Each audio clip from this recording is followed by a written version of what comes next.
ನಮಸ್ತೆ ವೀಕ್ಷಕರೇ, ಶುಭೋದಯ. ನೀವು ನೋಡ್ತಾ ಇದ್ದೀರಾ ಬೃಹತ್ ಜಾತಕಂ ವಿಶೇಷ ಕಾರ್ಯಕ್ರಮಕ್ಕೆ ಸ್ವಾಗತ. ನಾನು ಪ್ರವೀಣಿ ದಾಸ್. ವೀಕ್ಷಕರೇ, ನಿಮಗೆಲ್ಲ ಗೊತ್ತಿರೋ ಹಾಗೆ ಕಾರ್ಯಕ್ರಮದ ಮುಖಾಂತರವಾಗಿ ಪ್ರತಿ ಸಂಚಿಕೆಯಲ್ಲೂ ಕೂಡ ಇವತ್ತಿನ ಪಂಚಾಂಗ ಮತ್ತು ಗ್ರಹಗತಿ ಯಾವ ರೀತಿಯಾಗಿದೆ, ದ್ವಾದಶ ರಾಶಿಗಳು ಯಾವ ರೀತಿಯಾಗಿದೆ, ಒಟ್ಟಾರೆ 12 ರಾಶಿಗಳಿವೆ. ಯಾವ ರಾಶಿಗೆ ಶುಭ, ಯಾರಿಗೆ ಅಶುಭ, ಹಾಗೆ ಆ ಸಮಸ್ಯೆಗಳಿಗೆ ಪರಿಹಾರ ಮಾರ್ಗಗಳು ಹೇಗಿವೆ ಅನ್ನೋದನ್ನು ತಿಳ್ಕೊಳ್ತೀವಿ. ಜೊತೆಲಿ ಪ್ರತಿದಿನವೂ ಕೂಡ ಒಂದೊಂದು ಹೊಸ ವಿಚಾರದ ಕುರಿತಾಗಿ ಒಂದಷ್ಟು ಮಾಹಿತಿಯನ್ನು ಗುರುಗಳು ನಮಗೆ ತಿಳಿ ಹೇಳ್ತಾ ಇದ್ದಾರೆ. ಇವತ್ತಿನ ದಿನ ವಿಶೇಷತೆಯಲ್ಲಿ ನವಗ್ರಹಗಳ ಬಗ್ಗೆ ತಿಳ್ಕೊಳ್ಳೋಣ. ನವಗ್ರಹಗಳ ಪೂಜೆಗಳನ್ನು ಯಾಕೆ ಮಾಡಬೇಕು, ಯಾವ ದೋಷ ಇದ್ದರೆ ನವಗ್ರಹಗಳ ಮೊರೆ ಹೋಗಬೇಕಾಗತ್ತೆ, ಯಾವ ದೋಷಕ್ಕೆ ಯಾವ ಗ್ರಹದ ಮೊರೆ ಹೋಗಬೇಕಾಗತ್ತೆ, ಪೂಜೆ ಪುನಸ್ಕಾರಗಳು ವಿಧಿವಿಧಾನಗಳು ಯಾವ ರೀತಿಯಾಗಿರುತ್ತೆ, ಇದರ ಕುರಿತಾಗಿ ಒಂದಷ್ಟು ಮಾಹಿತಿಯನ್ನು ನೀಡಲಿಕ್ಕೆ ಇವತ್ತು ನಮ್ಮೊಟ್ಟಿಗೆ ಇದ್ದಾರೆ ಆಧ್ಯಾತ್ಮಿಕ ಚಿಂತಕರು, ಪ್ರಖ್ಯಾತ ಜ್ಯೋತಿಷಿಗಳು ಆಗಿರುವಂಥ ಶ್ರೀ ಆಚಾರ್ಯ ಗುರೂಜಿಯವರು. ಮೊದಲನೇದಾಗಿ ಗುರೂಜಿಯವ್ರನ್ನ ಕಾರ್ಯಕ್ರಮಕ್ಕೆ ಬರ್ಮಾಡ್ಕೊಳ್ಳೋಣ. ಗುರುಗಳೇ ನಮಸ್ತೆ, ಕಾರ್ಯಕ್ರಮಕ್ಕೆ ಸ್ವಾಗತ. ನಮಸ್ತೆ. ಅಸ್ಮದ್ಗುರುಭ್ಯೋ ನಮಃ. ಶ್ರೀರಂಗಮಂಗಳಮಣಿಂ ಕರುಣಾನಿವಾಸಂ ಶ್ರೀವೆಂಕಟಾದ್ರಿ ಶಿಖರಾಲಯ ಕಾಲಮೇಘಂ ಶ್ರೀಹಸ್ತಿಶೈಲ ಶಿಖರೋಜ್ವಲ ಪಾರಿಜಾತಂ ಶ್ರೀಶನ್ನಮಾಂ ಶಿರಸಾಗಿದು ಶೈಲದೀಪಂ. ಜೈ ಶ್ರೀಮನ್ನಾರಾಯಣ. ಇನ್ನು ವೀಕ್ಷಕರೇ, ಮೊದಲನೇದಾಗಿ ಇವತ್ತಿನ ಪಂಚಾಂಗ ಮತ್ತು ಗ್ರಹಗತಿಗಳು ಯಾವ ರೀತಿಯಾಗಿದೆ ತಿಳ್ಕೊಳ್ಳೋಣ. ಗುರುಜಿ, ಇವತ್ತಿನ ಪಂಚಾಂಗ ಹೇಗಿದೆ ತಿಳಿಸ್ಕೊ. ನೋಡಿ, ದಿನನಿತ್ಯವೂ ಕೂಡ ನಾವು ಪಂಚಾಂಗಗಳ ಬಗ್ಗೆ ತಿಳ್ಕೊಳ್ತಾ ಇದ್ದೀವಿ. ತಿಥಿ, ವಾರ, ನಕ್ಷತ್ರ, ಯೋಗ ಮತ್ತು ಕರಣಗಳನ್ನೇ ನಾವು ಪಂಚಾಂಗಗಳಂತ ಹೇಳುವಂಥದ್ದು. ಯಾರು ದಿನನಿತ್ಯವೂ ಕೂಡ ಪಂಚಾಂಗವನ್ನು ಶ್ರವಣ ಮಾಡ್ತಾರೆ, ಹಾಗೆ ಪಂಚಾಂಗವನ್ನು ಪಠನ ಮಾಡ್ತಾರೆ, ಅವರಿಗೆ ಅನೇಕ ಶುಭಪ್ರದಗಳು ಆಗುತ್ತೆ ಅಂತ. ದಿನನಿತ್ಯವೂ ಕೂಡ ಈ ಪಂಚಾಂಗವನ್ನು ತಿಳಿದು ಮುನ್ನಡೆದಾಗ ನಮಗೆ ಅಭೀಷ್ಟ ಸಿದ್ಧಿ ಉಂಟಾಗುವಂಥದ್ದು. ಹಾಗೆ ಇವತ್ತಿನ ಶುಭ ಕಾರ್ಯ ಮಾಡಲಿಕ್ಕೂ ಕೂಡ ತುಂಬ ಅನುಕೂಲ ಅಂತ. ಯಾಕಂದರೆ ಕೆಲವೊಂದು ನಕ್ಷತ್ರಗಳಲ್ಲಿ, ಕೆಲವೊಂದು ವಾರಗಳಲ್ಲಿ, ಕೆಲವೊಂದು ತಿಥಿಗಳಲ್ಲಿ ನಾವು ಶುಭ ಕಾರ್ಯಗಳನ್ನು ಮಾಡ್ಕೊಳ್ಳೋದಿಲ್ಲ. ಹಾಗಾಗಿ ಇವತ್ತಿನ ತಿಥಿ, ವಾರ, ನಕ್ಷತ್ರ, ಯೋಗ, ಕರಣಗಳನ್ನು ತಿಳಿದು ದಿನದ ಪ್ರಾರಂಭವನ್ನು ಮಾಡಿದಾಗ ನಮಗೆ ಪುಣ್ಯ ಫಲ ಆಗುತ್ತೆ ಅಂತ. ಇವತ್ತು ವಿಶೇಷವಾಗಿ ನೋಡಿ, ಕ್ರೋಧಿನಾಮ ಸಂವತ್ಸರ ಇರುವಂಥದ್ದು. ಕ್ರೋಧಿನಾಮ ಸಂವತ್ಸರ ದಕ್ಷಿಣಾಗಿನ ಶರದೃತು ಕಾರ್ತೀಕ ಮಾಸ. ಕಾರ್ತೀಕ ಮಾಸದ ಕೃಷ್ಣ ಪಕ್ಷದಲ್ಲಿ ನಾವಿರುವಂಥದ್ದು. ಕೃಷ್ಣ ಪಕ್ಷದ ಚತುರ್ಥಿ ತಿಥಿ ಇವತ್ತು. ಹಾಗೆ ಇವತ್ತು ವಿಶೇಷವಾಗಿ ಆರಿದ್ರ ನಕ್ಷತ್ರವನ್ನು ಕೂಡ ನಾವು ನೋಡ್ಕೋಬಹುದು. ಅದೇ ರೀತಿ ಸಾಧ್ಯ ಯೋಗ ಬಾಲವ ಕರಣವನ್ನು ಕೂಡ ಪಂಚಾಂಗದಲ್ಲಿ ನೋಡ್ಕೋಬಹುದಾಗಿದೆ. ಅದೇ ರೀತಿ ಇವತ್ತಿನ ರಾಹುಕಾಲ, ಗುಳಿಕ ಕಾಲ ಮತ್ತು ಯಮಗಂಡ ಕಾಲವನ್ನು ಕೂಡ ನಾವು ತಿಳ್ಕೋಬೇಕು. ನೋಡಿ, ನಮ್ಮ ಪೂರ್ವಜರು ಕೂಡ ಯಾವುದೇ ರೀತಿಯ ಶುಭ ಸಮಾರಂಭಗಳಿಗೆ, ಶುಭ ಕಾರ್ಯಗಳಿಗೆ ಪ್ರಯಾಣ ಮಾಡೋದಿಲ್ಲ ಈ ಯಮಗಂಡ ಕಾಲಗಳಲ್ಲಿ ಮತ್ತು ರಾಹುಕಾಲಗಳಲ್ಲಿ. ಹಾಗಾಗಿ ಇವತ್ತಿನ ರಾಹುಕಾಲ ಮತ್ತು ಯಮಗಂಡ ಕಾಲವನ್ನು ಕೂಡ ಅವಶ್ಯಕವಾಗಿ ತಿಳ್ಕೊಳ್ಬೇಕು. ಇವತ್ತು ರಾಹುಕಾಲವನ್ನು ನೋಡಿದಾಗ ರಾಹುಕಾಲ ಮಧ್ಯಾಹ್ನ 2:57 4:23 ಇವತ್ತು ನಾವು ರಾಹುಕಾಲವನ್ನು ನೋಡ್ಕೋಬಹುದು. ಅದೇ ರೀತಿ ಯಮಗಂಡ ಕಾಲ 9:13 10:39 ನಾವು ಯಮಗಂಡ ಕಾಲವನ್ನು ಕೂಡ ಈ ದಿನ ನೋಡ್ಕೋಬಹುದಾಗಿದೆ. ಅದೇ ರೀತಿ ಗುಳಿಕ ಕಾಲವನ್ನು ಕೂಡ ತಿಳ್ಕೊಳ್ಳೋಣ. ಗುಳಿಕ ಕಾಲ 12:05 1:31 ಇವತ್ತು ವಿಶೇಷವಾಗಿ ಗುಳಿಕ ಕಾಲವನ್ನು ಕೂಡ ನೋಡ್ಕೋಬಹುದು. ಅದೇ ರೀತಿ ನಾವು ದಿನನಿತ್ಯವೂ ಕೂಡ ನಿಮಗೆ ಬ್ರಾಹ್ಮಿ ಮುಹೂರ್ತದ ಬಗ್ಗೆ ತಿಳಿಸ್ಕೊಡ್ತಾ ಇದ್ದೀವಿ. ಯಾರಿಗೆಲ್ಲ ಮಕ್ಕಳಿಗೆ ವಿದ್ಯಾಭ್ಯಾಸದಲ್ಲಿ ತೊಂದರೆ ಆಗ್ತಾ ಇದೆ, ಓದಿದ್ದು ತಲೆಯಲ್ಲಿ ನಿಲ್ತಾ ಇಲ್ಲ ಅಂತವ್ರಿಗೆಲ್ಲರೂ ಕೂಡ ಈ ಬ್ರಾಹ್ಮಿ ಮುಹೂರ್ತದಲ್ಲಿ ಎದ್ದು ಅವರು ಅಭ್ಯಾಸವನ್ನು ಮಾಡಿಕೊಳ್ಳಿ. ಅವರಿಗೆ ತುಂಬ ವಿಶೇಷವಾಗಿ ಚಿತ್ತ ಶುದ್ಧಿ ಇರುವುದರಿಂದ ಅವರು ಓದಿದ್ದೆಲ್ಲ ತಲೆಯಲ್ಲಿರುತ್ತೆ. ಮತ್ತು ಯಾವುದೇ ರೀತಿಯ ಜಪತಪ ಹೋಮವನ್ನು ಮಾಡ್ಕೊಳ್ಬೇಕಾದ್ರೂ ಕೂಡ ಈ ಒಂದು ಸಮಯ ತುಂಬ ಪ್ರಶಸ್ತ ಅಂತ ಶಾಸ್ತ್ರದಲ್ಲಿ ಹೇಳಿದ್ದಾರೆ. ಹಾಗಾಗಿ ಬ್ರಾಹ್ಮಿ ಮುಹೂರ್ತ 4:40 5:31 ವಿಶೇಷವಾಗಿ ಬ್ರಾಹ್ಮಿ ಮುಹೂರ್ತವನ್ನು ನೋಡ್ಕೋಬಹುದು. ಅದೇ ರೀತಿ ಇವತ್ತಿನ ಸೂರ್ಯೋದಯ ಮತ್ತು ಸೂರ್ಯಾಸ್ತಮವನ್ನು ಕೂಡ ನೋಡಿದಾಗ, ಸೂರ್ಯೋದಯ ಇವತ್ತು ಬೆಳಗ್ಗೆ 6:21 ಸೂರ್ಯೋದಯವಾದರೆ ಸೂರ್ಯಾಸ್ತಮವು ಕೂಡ ಸಂಜೆ 5:50 ಸೂರ್ಯಾಸ್ತಮವಾಗುವುದನ್ನು ಕೂಡ ನಾವು ಇವತ್ತು ಗಮನಿಸಬಹುದಾಗಿದೆ. ಇನ್ನು ವೀಕ್ಷಕರೇ, ಇವತ್ತಿನ ಕಾರ್ಯಕ್ರಮದ ಮುಖಾಂತರವಾಗಿ ಒಂದಷ್ಟು ಮಾಹಿತಿಯನ್ನು ಪಂಚಾಂಗದ ಕುರಿತಾಗಿ ಗುರುಜಿಯವರು ನಮಗೆ ನೀಡಿದ್ದಾರೆ. ಇನ್ನು ದ್ವಾದಶ ರಾಶಿಗಳು ಯಾವ ರೀತಿಯಾಗಿದೆ, ಯಾವ ರಾಶಿಗೆ ಶುಭ, ಯಾರಿಗೆ ಅಶುಭ ತಿಳ್ಕೊಳ್ಳೋಣ. ಗುರುಗಳೇ, ದ್ವಾದಶ ರಾಶಿಗಳ ದಿನ ಭವಿಷ್ಯ ಹೇಗಿದೆ ತಿಳಿಸ್ಕೊಡಿ. ಮೇಷ, ವೃಷಭ, ಮಿಥುನ, ಕಟಕ, ಸಿಂಹ, ಕನ್ಯಾ, ತುಲಾ, ವೃಶ್ಚಿಕ, ಧನಸ್ಸು, ಮಕರ, ಕುಂಭ ಮತ್ತು ಮೀನರಾಶಿಗಳು. ಈ 12 ರಾಶಿಗಳನ್ನೇ ನಾವು ದ್ವಾದಶ ರಾಶಿಗಳು ಅಂತ ಹೇಳುವಂಥದ್ದು.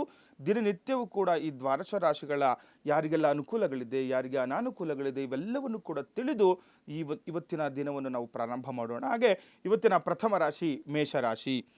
ನೋಡಿ, ಮೇಷರಾಶಿಯವರಿಗೆ ಇವತ್ತು ಬಾಕಿ ಬರಬೇಕಾಗಿದ್ದ ಹಣ ಬಂದು ಕೈ ಸೇರುತ್ತದೆ ಅಂತ ಹೇಳ್ತಾ ಇದೆ. ಯಾರೆಲ್ಲ ಮೇಷರಾಶಿಗಳು ಇರ್ತೀರಾ, ಏನಾದರೂ ಹಣ ಕೊಟ್ಬಿಟ್ಟಿರ್ತೀರಾ, ಯಾರೋ ಕೊಡಬೇಕಾಗಿರುತ್ತೆ ಕೊಟ್ಟಿರಲ್ಲ, ಅಥವಾ ಏನೋ ಒಂದು ವ್ಯಾಪಾರ ಉದ್ಯೋಗ ಮಾಡ್ತಾ ಇರ್ತೀರಾ.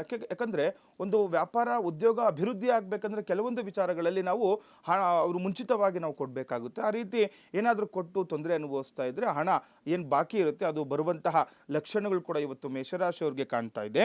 ಹಾಗೆ ದೂರದ ಸ್ಥಳಗಳಿಗೆ ವರ್ಗಾವಣೆ ಆಗುವ ಸಾಧ್ಯತೆ ಕೂಡ ಹೆಚ್ಚಾಗಿರುವಂಥದ್ದು. ಯಾರೆಲ್ಲ ಒಂದು ಹತ್ರ ಕೆಲಸಗಳು ಮಾಡ್ಕೊಂಡಿರ್ತಾರೆ, ಯಾವುದೋ ಒಂದು ಕಾರ್ಖಾನೆಯಲ್ಲಿ ಆಗಲಿ ಅಥವಾ ಒಂದು ಗೌರ್ಮೆಂಟ್ ಕೆಲಸಗಳು ಮಾಡ್ಕೊಳ್ತಾ ಇರಲಿ, ಇವರಿಗೆ ಇವತ್ತು ಏನಾಗಿದೆ, ಒಂದು ದೂರದ ಕಡೆ ವರ್ಗಾವಣೆ ಆಗುವಂತಹ ಲಕ್ಷಣಗಳು ಕೂಡ ಇವತ್ತು ಗೋಚರ ಆಗ್ತಿದೆ ಮೇಷರಾಶಿಯವರಿಗೆ. ಹಾಗೆ ವಿಶೇಷವಾಗಿ ಆರೋಗ್ಯದ ಕಡೆ ಗಮನ ಕೂಡ ಹರಿಸಬೇಕಾಗುತ್ತೆ. ಏನಾದರೂ ಆರೋಗ್ಯದಲ್ಲಿ ತೊಂದರೆ ಇದ್ದರೆ, ಏರುಪೇರಾಗಿದ್ದರೆ ಇವತ್ತು ವಿಶೇಷವಾಗಿ ನೀವು ಆರೋಗ್ಯದ ಕಡೆ ಗಮನ ಕೊಡಬೇಕು. ವೈದ್ಯರ ಬಳಿ ತೆರಳಿ ಅದಕ್ಕೆ ಅನುಕೂಲ ಮಾಡ್ಕೋಬೇಕಾಗುತ್ತೆ ಮೇಷರಾಶಿಯವರು. ಹಾಗೆ ವೃಷಭ ರಾಶಿ, ದುಡ್ಡಿನ ವ್ಯವಹಾರದಲ್ಲಿ ಹೆಚ್ಚಿನ ಜಾಗೃತಿ ಅಗತ್ಯವಾಗಿರಬೇಕು. ಇವತ್ತು ನೋಡಿ ವೃಷಭ ರಾಶಿಯವ್ರಿಗೆ ಹೇಳ್ತಿದೆ, ಏನಾದರೂ ಹಣಕಾಸಿನ ವಿಚಾರವಾಗಿ ನೀವು ಏನಾದರೂ ಇವತ್ತು ವ್ಯವಹಾರ ಮಾಡ್ಕೊಳ್ಳೋದಾದರೆ ಹೆಚ್ಚು ಜಾಗ್ರತೆಯಿಂದ ವ್ಯವಹಾರ ಮಾಡ್ಕೊಳ್ಬೇಕಾಗುತ್ತೆ. ಏನಾದರೂ ಹಣ ಕೊಡೋದು ಅಥವಾ ತೆಗೆದುಕೊಳ್ಳೋದು ಏನೋ ಒಂದು ಮಾಡ್ತಾ ಇದ್ರು ಕೂಡ ಇವತ್ತು ನೀವು ವಿಶೇಷವಾಗಿ ಕಾಳಜಿ ವಹಿಸಬೇಕು. ಯಾಕಂದರೆ ಪೂರ್ವ ನಿಯೋಜಿತ ಇಲ್ದಲೇ ಹಿಂದೆ ಮುಂದೆ ಯೋಚನೆ ಮಾಡ್ದಲೇ ಹಣದಲ್ಲಿ ಏನಾದರೂ ನೀವು ವ್ಯವಹಾರ ಮಾಡಿದ್ರೆ ಅದರಿಂದ ಅನಾನುಕೂಲ ಆಗುತ್ತೆ ಅಂತ ಹೇಳ್ತಾ ಇದೆ. ಹಾಗೆ ಯಾವುದೇ ಕೆಲಸವನ್ನು ಮಾಡುವವನ್ನ 2 ಬಾರಿ ಯೋಚನೆ ಮಾಡಬೇಕು ಅಂತ ಹೇಳ್ತಾ ಇದೆ. ಇವತ್ತು ಏನಾದರೂ ನೀವು ಪ್ರಾರಂಭ ಮಾಡೋದು ಅಥವಾ ಏನೋ ಒಂದು ಇನ್ವೆಸ್ಟ್ಮೆಂಟ್ ಮಾಡಬೇಕು ಅಂದ್ಕೊಂಡ್ರು ಕೂಡ, ಏನೇ ಕೆಲಸ ಮಾಡಬೇಕಾದ್ರೂ ಕೂಡ ಇವತ್ತು 2-3 ಬಾರಿ ಯೋಚನೆ ಮಾಡಿ ಕೆಲಸವನ್ನು ಕಾರ್ಯರೂಪಕ್ಕೆ ತರಬೇಕಾಗುತ್ತೆ. ಹಾಗೆ ವಿದ್ಯಾರ್ಥಿಗಳಿಗೆ ವಿದ್ಯಾ ಪ್ರಗತಿ ಕೂಡ ಆಗುವಂಥದ್ದು ಇವತ್ತು ಗಮನಿಸಬಹುದು ವೃಷಭ ರಾಶಿಯವರಿಗೆ. ಹಾಗೆ ಮಿಥುನ ರಾಶಿ, ರಾಜಕೀಯ ವ್ಯಕ್ತಿಗಳಿಗೆ ಅಭಿವೃದ್ಧಿ ಹೆಚ್ಚಾಗುವಂಥದ್ದು. ಯಾರೆಲ್ಲ ಮಿಥುನ ರಾಶಿಯವರು ರಾಜಕೀಯದಲ್ಲಿ ಕೆಲಸಗಳು ಮಾಡ್ಕೊಳ್ತಾ ಇರ್ತೀರಾ, ಇವತ್ತು ಅಭಿವೃದ್ಧಿಯ ಸಂಕೇತವಾಗಿರುತ್ತೆ. ನೀವು ಮಾಡತಕ್ಕಂತಹ ಕೆಲಸ ಕಾರ್ಯಗಳಲ್ಲಿ ಗುರುತಿಸಿ ನಿಮಗೆ ಅನುಕೂಲವಾದ ರೀತಿಯಲ್ಲಿ ಇವತ್ತು ದಿನ ಪ್ರಾರಂಭ ಆಗುವುದನ್ನು ಕೂಡ ನೋಡ್ಬೋದು. ಗುತ್ತಿಗೆ ಕೆಲಸಗಾರರಿಗೆ ಹೆಚ್ಚು ಅನುಕೂಲ ಕೂಡ ಆಗಿರುವಂಥದ್ದು. ಇವತ್ತು ಮಿಥುನ ರಾಶಿಯವರು ಯಾರೆಲ್ಲ ಇರ್ತೀರಾ, ಯಾರೆಲ್ಲ ಗುತ್ತಿಗೆ ಕೆಲಸಗಳು ಮಾಡ್ತಾ ಇರ್ತೀರಾ ಅವ್ರಿಗೂ ಕೂಡ ಇವತ್ತು ಅನುಕೂಲ ಆಗುತ್ತೆ. ಹಾಗೆ ಗೃಹ ಅಲಂಕಾರಿಕ ವಸ್ತುಗಳ ಖರೀದಿಯಿಂದ ಕೂಡ ಸಂತಸ ಸಿಗುವಂಥದ್ದು ಕೂಡ ನಾವು ನೋಡ್ಕೋಬಹುದು. ಅಂದರೆ ಇವತ್ತು ಏನಾದರೂ ಮಿಥುನ ರಾಶಿಯವರು ಮನೆಗೆ ಸಂಬಂಧಪಟ್ಟಂತಹ ಅಲಂಕಾರಿಕ ವಸ್ತು ಯಾವುದಾದ್ರೂ ಆಗಲಿ ಅದನ್ನು ಖರೀದಿ ಮಾಡುವ ಸುದಿನ ಆಗಿರುವಂಥದ್ದು, ಸುಲಕ್ಷಣ. ಇವತ್ತು ವಿಶೇಷವಾಗಿ ಏನಾದರೂ ಮನೆಗೆ ಬೇಕಾಗಿರೋ ವಸ್ತುನ ಇವತ್ತು ನೀವು ತಗೋಬೋದು, ನಿಮಗೆ ಅನುಕೂಲ ಆಗುತ್ತೆ ಮಿಥುನ ರಾಶಿಯವರಿಗೆ. ಹಾಗೆ ಕಟಕ ರಾಶಿ, ಹೋಟೆಲ್ ವ್ಯಾಪಾರಿಗಳಿಗೆ ಸಾಧಾರಣವಾಗಿರುವಂಥದ್ದು. ಯಾರೆಲ್ಲ ಈ ಕರ್ಕಾಟಕ ರಾಶಿಗಳು ಇರ್ತೀರಾ, ಇವತ್ತು ಏನಾದರೂ ಕೆಲವರು ಈಗ ಹೋಟೆಲಲ್ಲಿ ಕೆಲಸಗಳು ಮಾಡ್ತಾ ಇರ್ತಾರೆ, ಕೆಲವರು ಮ್ಯಾನೇಜರ್ ಆಗಿಬಿಟ್ಟಿರ್ತಾರೆ, ಕೆಲವರು ಓನರ್ಗಳು ಇರ್ತಾರೆ, ಅವ್ರಿಗೆಲ್ಲರೂ ಕೂಡ ಇವತ್ತು ಸಾಧಾರಣವಾಗಿ ನೋಡಿ ಕೆಲವೊಂದು ಕಡೆ ಈ ಹೋಟೆಲ್ ಉದ್ಯಮ ಅನ್ನುವಂಥದ್ದು ಒಂದು ಕಡೆ ಚೆನ್ನಾಗಿ ಹೋಗ್ತಾ ಇರುತ್ತೆ, ಕೆಲವೊಂದು ಕಡೆ ತುಂಬ ಕಷ್ಟ ಆಗಿರುತ್ತೆ. ಅವೆಲ್ಲರಿಗೂ ಕೂಡ ಇವತ್ತು ಯಾರೆಲ್ಲ ಕರ್ಕಾಟಕ ರಾಶಿಯವರು, ಈ ಕಟಕ ರಾಶಿಯವರು ಇರ್ತೀರಾ, ಇವತ್ತು ನಿಮಗೆ ಸಾಧಾರಣವಾಗಿರುವಂತಹ ಅನುಕೂಲ ಆಗುವಂಥದ್ದು.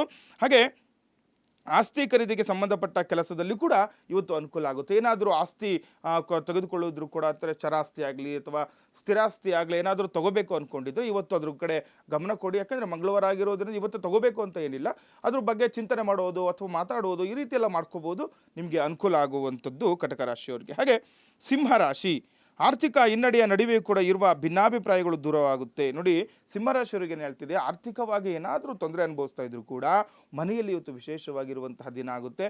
ಹಣದಿಂದ ತೊಂದರೆ ಆದರೂ ಕೂಡ ಮನೆಯಲ್ಲಿ ಇರುವ ಭಿನ್ನಾಭಿಪ್ರಾಯಗಳು ಅವೆಲ್ಲವೂ ಕೂಡ ದೂರ ಆಗುವಂತಹ ಸುಲಕ್ಷಣ ಕೂಡ ಇವತ್ತು ನೋಡಬಹುದು. ಹಾಗೆ ನೀವು ಹಮ್ಮಿಕೊಂಡ ಕೆಲಸ ಕಾರ್ಯಗಳಲ್ಲಿ ಸ್ವಲ್ಪ ಹಿನ್ನಡೆ ಕೂಡ ಆಗುವಂಥದ್ದು ನೋಡ್ಕೋಬಹುದು. ಇವತ್ತು ಏನಾದರೂ ಕೆಲಸ ಕಾರ್ಯ ಮಾಡಬೇಕು ಅಂದ್ಕೊಂಡಿದ್ರು ಕೂಡ ಇವತ್ತು ಹಿನ್ನಡೆ ಕಾಣ್ತಾ ಇದೆ. ಯಾಕಂದರೆ ಹೊಸದಾಗಿ ಏನೋ ಒಂದು ವಿಶೇಷವಾಗಿ ತುಂಬ ದಿವಸದಿಂದ ಕನಸು ಕಂಡ್ಕೊಂಡ್ಬಿಟ್ಟಿರ್ತೀರಾ, ಆ ಕನಸು ನನಸಾಗುವಂತಹ ಕೆಲಸಗಳು ಮಾಡಬೇಕು ಅಂದರೆ ಸ್ವಲ್ಪ ಹಿನ್ನಡೆ ಆಗ್ತಾ ಇದೆ, ಆದರೂ ಕೂಡ ಅದನ್ನು ಛಲದಿಂದ ಕೆಲಸ ಮಾಡ್ಕೊಳ್ಳಿ, ಅನುಕೂಲ ಆಗುತ್ತೆ. ಹಾಗೆ ವಸ್ತ್ರಾಭರಣಗಳ ಖರೀದಿ ಕೂಡ ಸಾಧ್ಯತೆ ಹೆಚ್ಚಾಗಿರುವಂಥದ್ದು ಸಿಂಹರಾಶಿಯವರಿಗೆ.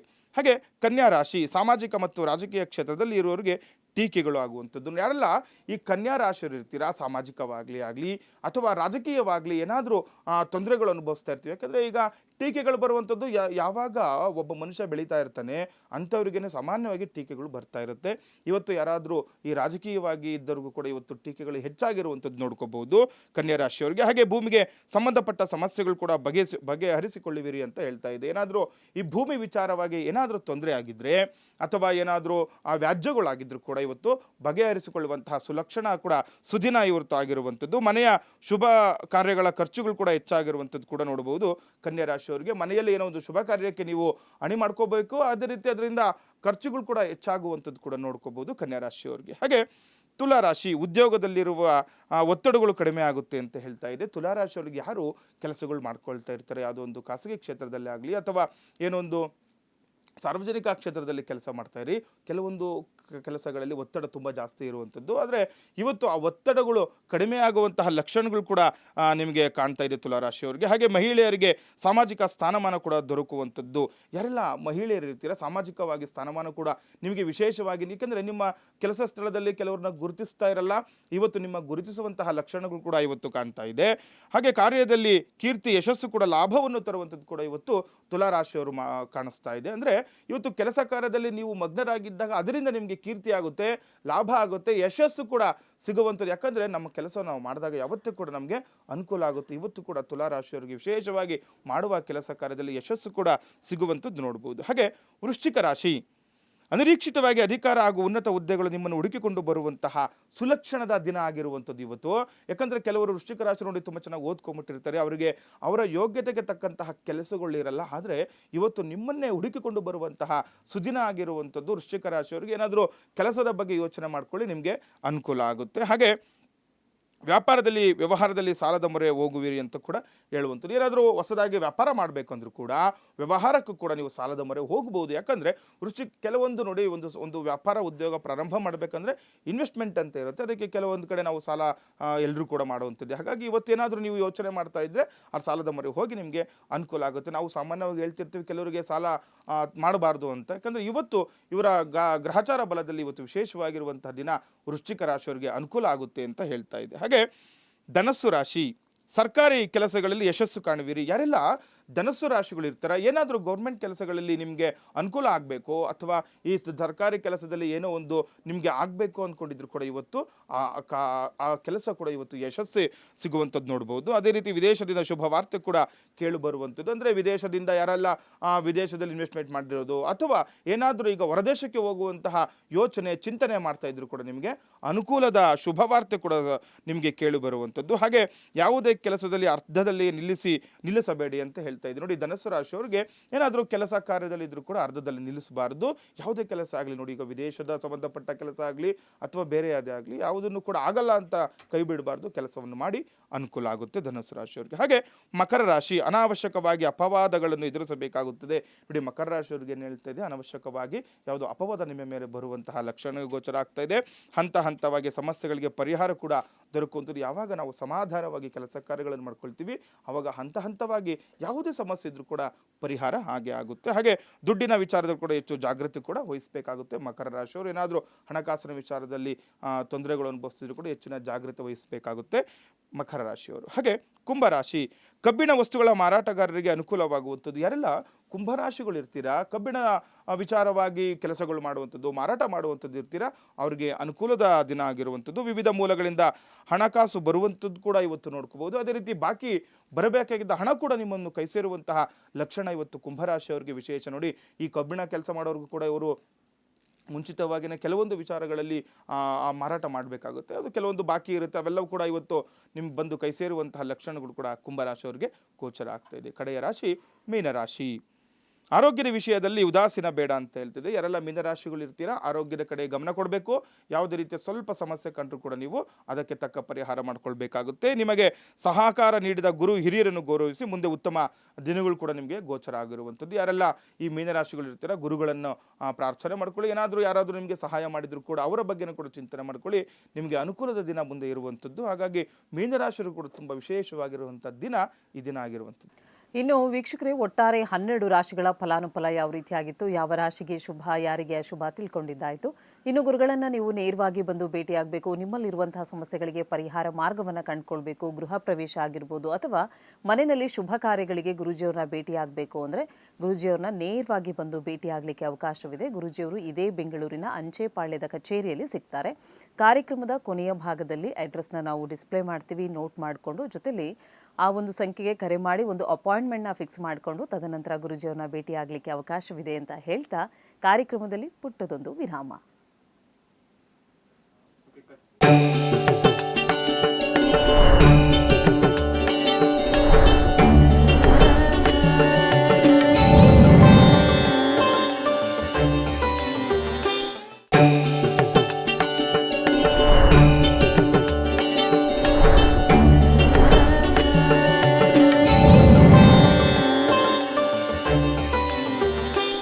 ವಿರಾಮದ ಬಳಿಕ ಕಾರ್ಯಕ್ರಮಕ್ಕೆ ಮತ್ತೊಮ್ಮೆ ಸ್ವಾಗತ. ವೀಕ್ಷಕರೇ, ಇವತ್ತಿನ ಕಾರ್ಯಕ್ರಮದ ಮುಖಾಂತರವಾಗಿ ಒಂದಷ್ಟು ಮಾಹಿತಿಯನ್ನು ನಾವು ನಿಮಗೆ ನೀಡ್ತಾ ಇದ್ದೀವಿ. ಇನ್ನು ಗುರುಗಳನ್ನ ನೇರವಾಗಿ ಬಂದು ಭೇಟಿ ಆಗಬೇಕು, ನಿಮ್ಮಲ್ಲಿರುವಂತಹ ಸಮಸ್ಯೆಗಳಿಗೆ ಪರಿಹಾರ ಬೇಕು ಅಂದರೆ ನಿಮ್ಮ ಟಿವಿ ಸ್ಕ್ರೀನ್ ಮೇಲೆ ಕಾಣ್ತಾ ಇರುವಂಥ ನಂಬರ್ಗೆ ಕರೆ ಮಾಡಿ ಒಂದು ಅಪಾಯಿಂಟ್ಮೆಂಟ್ನ ಫಿಕ್ಸ್ ಮಾಡಿಕೊಂಡು ತದನಂತರ ಗುರೂಜಿಯವ್ರನ್ನ ಭೇಟಿ ಆಗಲಿಕ್ಕೆ ಅವಕಾಶವಿದೆ. ಇನ್ನು ಪ್ರತಿದಿನದಂತೆ ಇವತ್ತಿನ ದಿನವೂ ಕೂಡ ಒಂದು ಹೊಸ ವಿಚಾರದ ಬಗ್ಗೆ ಒಂದಷ್ಟು ಮಾಹಿತಿಯನ್ನು ಗುರುಗಳು ನಮಗೆ ನೀಡ್ತಾ ಇದ್ದಾರೆ. ಇವತ್ತಿನ ವಿಚಾರ ಏನು ಅಂತ ಹೇಳಿದ್ರೆ ನವಗ್ರಹಗಳ ಬಗ್ಗೆ, ನವಗ್ರಹಗಳ ಪೂಜೆಗಳ ಬಗ್ಗೆ ತಿಳ್ಕೊಳ್ಳೋಣ. ಸೊ ಯಾವ ದೋಷ ಇದ್ರೆ ಯಾವ ನವಗ್ರಹವನ್ನ ಅಥವಾ ಗ್ರಹವನ್ನ ಪೂಜೆ ಮಾಡಬೇಕಾಗತ್ತೆ, ಇದರ ಕ್ರಮಗಳು ಯಾವ ರೀತಿಯಾಗಿರುತ್ತೆ, ಇದರ ವಿಧಿವಿಧಾನಗಳು ಹೇಗಿರುತ್ತೆ, ಇದನ್ನ ನಾವು ಜಾತಕದ ಮುಖಾಂತರವಾಗಿ ತಿಳ್ಕೊಳ್ಬಹುದಾ, ಇದರ ಕುರಿತಾಗಿ ಒಂದಷ್ಟು ಮಾಹಿತಿಯನ್ನು ಗುರುಗಳು ನಮಗೆ ನೀಡ್ತಾರೆ.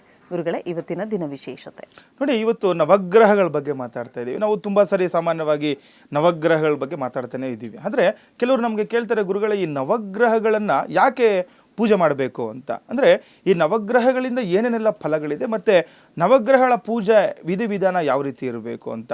ನೋಡಿ, ನವಗ್ರಹಗಳಂತ ಅಂದಾಗ ನಮ್ಮ ಸೂರ್ಯಾಯ ಚಂದ್ರಾಯ ಮಂಗಳಾಯ ಬುಧಾಯ ಚ ಗುರು ಶುಕ್ರ ಶನಿಭ್ಯಶ್ಚ ರಾಹವೇ ಕೇತವೇ ನಮಃ ಅಂತ. ಸೂರ್ಯ, ಚಂದ್ರ, ಕುಜ, ಬುಧ, ಗುರು, ಶುಕ್ರ, ಶನಿ, ರಾಹು ಮತ್ತು ಕೇತು, ಈ 9 ಗ್ರಹಗಳನ್ನು ನಾವು ನವಗ್ರಹಗಳು ಅಂತ ಹೇಳ್ತೀವಿ. ನೋಡಿ, ಸೂರ್ಯನು ಶೌರ್ಯವನ್ನು, ಚಂದ್ರನು ಇಂದ್ರ ಪದವಿಯನ್ನು, ಮಂಗಳನು ಸನ್ಮಂಗಳವನ್ನು, ಬುಧನು ಒಳ್ಳೆಯ ಬುದ್ಧಿಶಕ್ತಿಯನ್ನು, ಬೃಹಸ್ಪತಿಯು ಗುರುಬಲವನ್ನು, ಶುಕ್ರನು ಶುಭವನ್ನು, ಶನಿಯು ಸರ್ವಮಂಗಳವನ್ನು, ರಾಹುವು ಬಾಹುಬಲವನ್ನು, ಕೇತುವು ಕುಲದ ಉನ್ನತಿಯನ್ನು ಹಾಗೂ ಪಾರ್ವತಿ ರಮಣನಾದ ಮೃತ್ಯುಂಜಯನು ಕೂಡ ನಾವು ಪೂಜೆ ಮಾಡುವಂಥದ್ದು. ನೋಡಿ, ಒಂದು ನವಗ್ರಹಗಳ ಪೂಜೆ ಮಾಡಬೇಕಂದ್ರೆ ಜೊತೆಯಲ್ಲಿ ನಾವು ಮೃತ್ಯುಂಜಯನು ಕೂಡ ನಾವು ಪೂಜೆ ಮಾಡ್ಕೊಳ್ಬೇಕಾಗುತ್ತೆ. ಯಾಕಂದರೆ ಜಾತಕ ಅನುಸೂಚಿತವಾಗಿರುವಂತಹ ನವಗ್ರಹಗಳ ನೋಡಿ, ಒಂದು ನವಗ್ರಹಗಳು ಅಂತ ಬಂದಾಗ ಒಬ್ಬ ಮನುಷ್ಯನ ಮೇಲೆ ತುಂಬ ಪ್ರಭಾವ ಬೀರುತ್ತೆ ಅಂತ ಹೇಳ್ತಾ ಇರ್ತೀವಿ. ಯಾವಾಗಲೂ ಕೂಡ ನಾವು ಯಾವ ರೀತಿ ಪ್ರಭಾವ ಬೀರುತ್ತೆ ಅನ್ನೋದು ಕೂಡ ನಾವು ಹಿಂದೆ ತಿಳಿಸ್ಕೊಟ್ಟಿದ್ದೀವಿ. ನೋಡಿ, ಈ ನವಗ್ರಹಗಳ ಜೊತೆ ಮೃತ್ಯುಂಜಯ ಪೂಜೆಯನ್ನು ಕೂಡ ನಾವು ಮಾಡ್ಕೊಳ್ಬೇಕು. ಯಾಕಂದರೆ ಯಾವುದೇ ರೀತಿಯ ಮೃತ್ಯು ದೋಷಗಳು ಜಾತಕದಲ್ಲಿ ಇದ್ರೂ ಕೂಡ ನಿವಾರಣೆ ಆಗಲಿ ಅಂತ ಹೇಳ್ತಾ ನಾವು ಹುಟ್ಟಿನಿಂದ ಸಾಯುವವರೆಗೂ ಕೂಡ ನವಗ್ರಹಗಳ ಅಧೀನದಲ್ಲಿರುವಂಥದ್ದು. ನವಗ್ರಹಗಳ ದಶಾಕಾಲಗಳಲ್ಲಿ ದಶಾಭುಕ್ತಿಗಳಲ್ಲಿ ನಮಗೆ ಯಾರೆಲ್ಲ ಏನೆಲ್ಲ ಫಲಗಳನ್ನು ಕೊಡ್ತಾರೆ ಅಂತ ತಿಳ್ಕೊಬೇಕಾಗುತ್ತೆ. ನೋಡಿ, ನಾವು ಸಾಮಾನ್ಯವಾಗಿ ಮಾತಾಡ್ತಾ ಇರ್ತೀವಿ, ನಿನಗೆ ಏನು ಬೇಡಪ್ಪ ಶುಕ್ರ ದೆಸೆ ಇದೆ ಅಂತ. ಅಂದರೆ ಯಾಕಂದರೆ ಇದು ಸಾಮಾನ್ಯವಾಗಿ ಗೊತ್ತಿರುವಂಥದ್ದು ಕೆಲವರು ಹೇಳ್ಬೋದು, ಏನು ಗುರುಗಳೇ ಏನೋ ದೆಸೆ ಹೇಳ್ತೀರಾ, ದಶಾಭುಕ್ತಿ ಅಂತೀರಾ, ಇದೆಲ್ಲ ಯಾವ ರೀತಿ ಅಂತ. ಯಾಕಂದರೆ ಈಗಿನವ್ರು ಗೊತ್ತಿಲ್ಲ ಅಂದರೂ ಕೂಡ ನಮ್ಮ ಹಿಂದಿನವ್ರು ಕಾಮನ್ ಆಗಿ ಮಾತಾಡ್ತಾ ಇರ್ತಾರೆ. ನಿಮ್ಗೇನಪ್ಪ ಗುರುಬಲ ಬಂದ್ಬಿಟ್ಟಿದೆ, ಮತ್ತು ಏನಾದ್ರು ತೊಂದರೆಗಳು ಆಗ್ತಾಯಿದ್ರೆ ಏನು ಹೇಳ್ತಾರೆ, ನಿನಗೆ ಶನಿ ಏರ್ಬಿಟ್ಟಿದ್ದಾರೆ ಅಂತ. ಯಾಕಂದರೆ ಆ ನವಗ್ರಹ ಅನ್ನೋಂಥದ್ದು ಇವತ್ತು ನೆನೆದಲ್ಲ, ಎಷ್ಟೋ ನಮ್ಮ ಪುರಾತನ ಹಿಂದಿನಿಂದನೂ ಕೂಡ ಇದನ್ನು ಪರಿಪಾಲನೆ ಮಾಡ್ಕೊಂಡು ಬರ್ತಾ ಇದ್ದಾರೆ. ಹಾಗಾಗಿ ನವಗ್ರಹಗಳಿಂದನೇ ನಮ್ಮ ಜೀವನಗಳು ಆಗ್ತಾ ಇರುವಂಥದ್ದು. ಹಾಗಾಗಿನೇ ಕೆಲವೊಬ್ಬರು ಹೇಳ್ತಾರೆ, ನೋಡಿ ನಿಮಗೆ ಇದು ಹೋಮ ಮಾಡಿಸ್ಬೇಕು, ಆ ಹೋಮ ಮಾಡಿಸ್ಬೇಕು, ಮೃತ್ಯುಂಜಯ ಶಾಂತಿ ಮಾಡಿಸ್ಬೇಕು, ಕುಜ ಶಾಂತಿ ಮಾಡಿಸ್ಬೇಕು, ಇದೆಲ್ಲ ಯಾವ ರೀತಿ ಹೇಳ್ತಾರೆ, ಒಬ್ಬ ಮನುಷ್ಯನ ಜನ್ಮ ಜಾತಕ ಕುಂಡಲಿನ ನೋಡಿ ಹೇಳುವಂಥದ್ದು.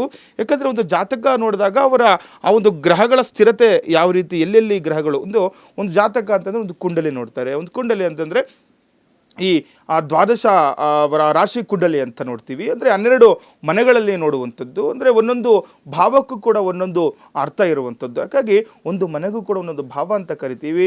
ಒಂದು ತನುಭಾವ ಆಗ್ಬೋದು, ಅಥವಾ ಅಣ್ಣ ತಮ್ಮಂದಿರದಾಗ್ಬೋದು, ಒಂದು ಆರೋಗ್ಯದ ಬಗ್ಗೆ ಆಗಲಿ, ಮದುವೆ ಬಗ್ಗೆ ಆಗಲಿ. ನೋಡಿ, ಸಪ್ತಮವನ್ನು ನಾವು ಈ ಕಳತ್ರ ಭಾವ ಅಂತ ಹೇಳ್ತೀವಿ, ಮದುವೆಗಾಗಲಿ ನೋಡ್ತೀವಿ.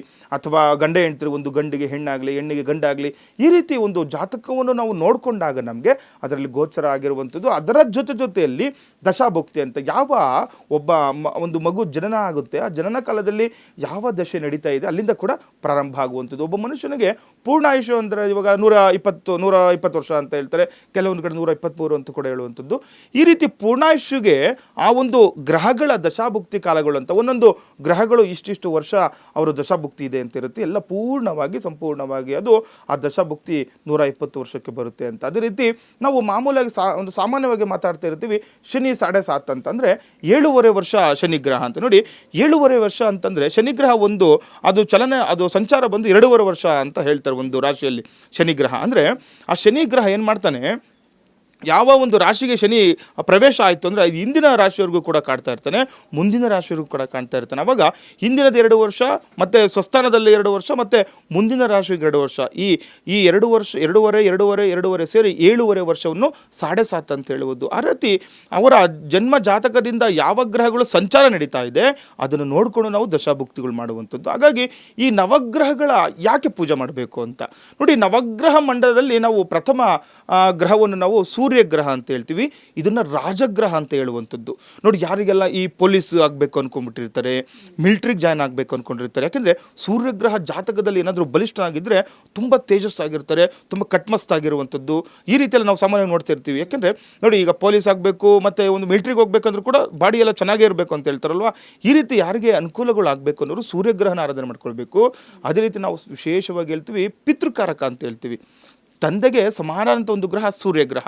ಏನಾದರೂ ಪಿತೃದೋಷಗಳು ಬಂದಿದ್ರೆ, ಈಗ ಸಾಮಾನ್ಯವಾಗಿ ಹೇಳ್ತಿರ್ತಾರಪ್ಪ, ಈಗ ಅವ್ನು ಮದುವೆ ಆಗ್ತಿಲ್ಲ, ಇಲ್ಲ ಅವ್ನಿಗೆ ಪಿತೃಶಾಪ ಇದೆ, ಅವ್ರಿಗೆ ಮಕ್ಕಳಾಗ್ತಿಲ್ಲ. ಯಾಕಂದರೆ ಒಂದು ವಂಶ ಉದ್ಧಾರ ಆಗಬೇಕಂದ್ರೂ ಕೂಡ, ಮಕ್ಕಳಾಗಬೇಕಂದ್ರೂ ಕೂಡ, ಈಗ ನೋಡಿ, ಈಗ ಭಗವಂತ ಪಿತೃಗಳೆಲ್ಲ ಎಲ್ಲಿ ಹೋಗ್ತಾರೆ, ನಾವೇನು ಪೂಜೆ ಮಾಡ್ತೀವಿ, ವೈಕುಂಠವನ್ನು ತಲುಪಿದ್ರೆ ಅಂತ ಹೇಳ್ತೀವಿ. ಸಾಮಾನ್ಯವಾಗಿ ಕೈಲಾಸ ಸೇರ್ಬಿಟ್ರಪ್ಪ ಅಂತ ಹೇಳ್ತೀವಿ. ಅಂದರೆ ದೇವರ ಬಳಿ ಹೋಗಿದ್ದಾರೆ ಅಂತಲ್ವ, ನಂಬಲೇಬೇಕಲ್ವ ನಾವು ಯಾವಾಗಲೂ ಕೂಡ. ಈಗ ಸತ್ತೋಗಿದ್ದಾರೆ ಅವ್ರಿಗೆ ನಾವು ಮರಣ ಹೊಂದಿದವ್ರಿಗೆ ನಾವು ಪೂಜೆ ಮಾಡ್ತಾ ಇರ್ತೀವಿ. ಅವ್ರಿಗೆ ತಿಂಗಳಿಗೆ ನಾವು ನೈವೇದ್ಯವನ್ನು ಕೊಡ್ತಾ ಇರ್ತೀವಿ. ತಿಂಗಳ ಕೊಡೋಕ್ಕಾಗಿಲ್ಲ ಅಂದ್ರೆ ಮಾಸಿಕ ಅದು ಅಂತ ಹೇಳ್ತೀವಿ. ಮಾಸಿಕ ಪಕ್ಷ ನಾವು ಮಾಡಿಲ್ಲ ಅಂತಂದ್ರೂ ಕೂಡ ನಾವು ವರ್ಷಕ್ಕೊಮ್ಮೆ ಆದರೂ ಪಿತೃಪಕ್ಷಗಳಲ್ಲಿ ಮಾಡೇ ಮಾಡ್ತೀವಿ. ಸಾಮಾನ್ಯವಾಗಿ ಇದು ಎಲ್ಲ ಪ್ರಾಂತದಲ್ಲೂ ಕೂಡ ಇದೆ. ಕೆಲವರು ಈ ಪಿತೃಪಕ್ಷಗಳ ಕಾಲದಲ್ಲಿ ಮಾಡ್ತಾರೆ, ಇನ್ನು ಕೆಲವರು ಅವರು ಮರಣ ಹೊಂದಿರುವ ನಕ್ಷತ್ರಗಳಲ್ಲಿ ಕೆಲವರು ಮಾಡ್ಕೊಳ್ತಾರೆ. ಕೆಲವರು ಅವರು ಈಗ ಡೇಟ್ ನೋಡ್ಕೊಂಡು ಮಾಡ್ತಾರೆ, ಯಾವ ಒಂದು ತಿಂಗಳಲ್ಲಿ ಮರಣ ಹೊಂದಿದ್ರೆ ಅದನ್ನು ಕೂಡ ನೋಡ್ಕೊಂಡು ನಾವು ಮಾಡೇ ಮಾಡ್ತೀವಿ. ಹಾಗಾಗಿ ಒಂದು ವಂಶ ಉದ್ಧಾರ ಆಗಬೇಕು ಅಂತಂದರೆ ಭಗವಂತ ಈಗ ನಮ್ಮ ಮನೇಲಿ ಒಂದು ಮಗು ಜನನ ಆಗಬೇಕಂದ್ರೆ ಪೂರ್ವಜನದ ಪುಣ್ಯ ಅಂತ ಹೇಳ್ತೀವಿ. ಹಾಗಾಗಿ ಈಗ ಕೆಲವರು ನೋಡಿ ಸಾಮಾನ್ಯವಾಗಿ ಹೇಳ್ತಾ ಇದ್ದಾರೆ, ಯಾರಾದರೂ ಮಗು ಉಟ್ಬಿಟ್ರೆ ನೋಡೋ ನಿಮ್ಮ ತಾತನೇ ಉಟ್ಬಿಟ್ಟ, ನಿಮ್ಮ ಅಜ್ಜಿನೇ ಉಟ್ಬಿಟ್ರು, ಈ ರೀತಿಯೆಲ್ಲ ಹೇಳ್ತಾ ಇರ್ತಾರಲ್ವ. ಸತ್ತೋದವ್ರನ್ನ ನಾವು ನೆನೆಸ್ಕೊಳ್ತೀವಿ. ಆದರೆ ಇದು ಶಾಸ್ತ್ರದಲ್ಲಿ ಇರುವಂಥದ್ದು. ಭಗವಂತ ವಂಶ ಉದ್ಧಾರ ಮಾಡಬೇಕು ಅಂತಂದರೆ ನಮ್ಮ ಪಿತೃಗಳನ್ನು ಕೇಳಿಕೊಡ್ತಾರಂತೆ. ನೋಡಿ, ಈ ರೀತಿ ಈಗ ನಾವು ಯಾಕೆ ಪೂಜೆ ಮಾಡಬೇಕು ಅಂತ ಹೇಳ್ತಾರೆ ನೋಡಿ. ಒಂದು ಪೂಜೆ ಮಾಡಿ ನಾವು ಭಗವಂತನ ನಿವೇದನೆ ಮಾಡಿಕೊಂಡ್ರೆ ಭಗವಂತ ಯಾರನ್ನು ಕೇಳ್ತಾರೆ, ಪಿತೃ ಕೇಳೋದಂತೆ. ಪಿತೃಗಳ ಅನುಗ್ರಹ ಕೊಡಬೇಕು. ನೋಡಪ್ಪ, ನಿಮ್ಮ ವಂಶದಿಂದ ಈ ಥರ ಒಂದು ಅಪೇಕ್ಷೆ ಇದೆ, ಈ ಥರ ಪೂಜೆ ಮಾಡ್ತಾ ಇದ್ದಾರೆ, ಅವರು ಯೋಗ್ಯವಂತರ, ನಿಮ್ಮ ವಂಶ ಉದ್ಧಾರ ಮಾಡಲಿಕ್ಕೆ ಅವು ಯೋಗ್ಯ ಇದ್ದಾರಾ ಅಂತೇಳಿ ಪಿತೃಗಳ ಆಶೀರ್ವಾದ ನಮಗೆ ಸಿಗಬೇಕು. ಅದಕ್ಕೋಸ್ಕರ ನಾವು ಪಿತೃಪೂಜೆ ಅವಶ್ಯಕವಾಗಿ ಮಾಡ್ಕೋಬೇಕು. ಪಿತೃಗಳ ಆಶೀರ್ವಾದ ಇದ್ದರೆ ನಾವೆಲ್ಲ ಕಡೆ ನಮಗೆ ದಿಗ್ವಿಜಯ ಆಗುತ್ತೆ ಅಂತ. ಹಾಗಾಗಿ ಈ ಸೂರ್ಯ ಭಗವಾನನ್ನು ನಾವು ಪ್ರಾರ್ಥನೆ ಮಾಡ್ಕೊಳ್ಬೇಕು, ಸೂರ್ಯನನ್ನು ಪೂಜೆ ಮಾಡ್ಕೊಳ್ಬೇಕು. ಅದೇ ರೀತಿ ಚಂದ್ರಗ್ರಹನು ಕೂಡ ಮನಸ್ಕಾರಕ ಅಂತ ಹೇಳ್ತೀವಿ. ಒಳ್ಳೆಯ ಒಂದು ಮನಸ್ಸಿದ್ರೆ ನಾವೆಲ್ಲ ಕಡೆ ನಾವು ಜಯ ಸಿಗುತ್ತೆ ನಮ್ಗೆ. ಹಾಗಾಗಿ ಚಂದ್ರನನ್ನು ನಾವು ಪೂಜೆ ಮಾಡ್ಕೊಳ್ಬೇಕಾಗತ್ತೆ. ಅಂಗಾರಕ ಗ್ರಹನನ್ನು ನಾವು ನೋಡಿ, ಚಂದ್ರನ ತಾಯಿಗೂ ಕೂಡ ಹೋಲಿಸ್ತೀವಿ. ತಾಯಿಯಿಂದ ತೊಂದರೆಗಳು, ನಮ್ಮಿಂದ ತಾಯಿ ನಿಂದನಾ ಶಾಪಗಳಿದ್ರೂ ಕೂಡ ನಿವಾರಣೆಗೋಸ್ಕರ ಮಾಡ್ಕೊಳ್ಬೇಕು. ಅದೇ ರೀತಿ ಮಂಗಳ ಗ್ರಹ ಕುಜನನ್ನು ನಾವು ಸಹೋದರ ಕಾರಕರಂತಿರ್ತೀವಿ.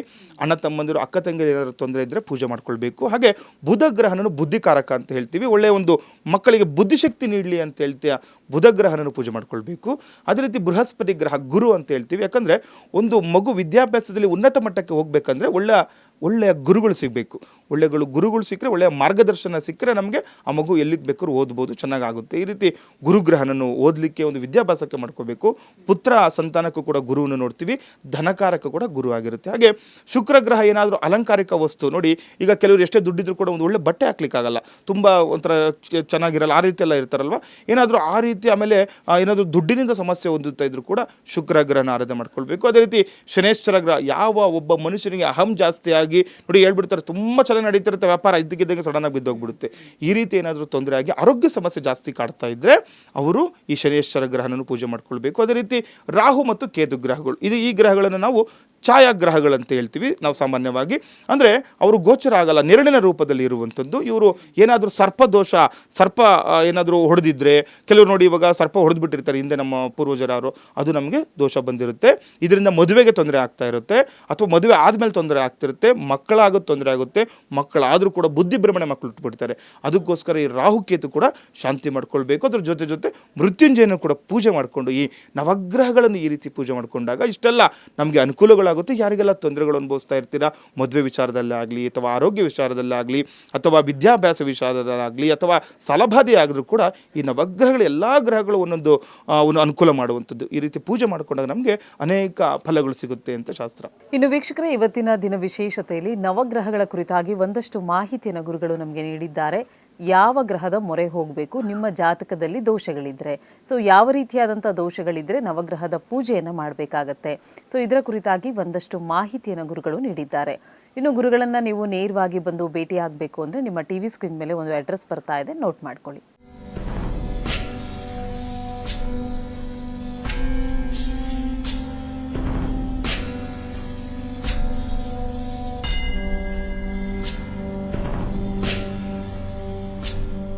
ಎಸ್ ವೀಕ್ಷಕರೇ, ಇದಾಗಿತ್ತು ಇವತ್ತಿನ ವಿಶೇಷ ಕಾರ್ಯಕ್ರಮ. ಮತ್ತೆ ನಿಮ್ಮ ಭೇಟಿ ಮುಂದಿನ ಸಂಚಿಕೆಯಲ್ಲಿ. ಧನ್ಯವಾದಗಳು.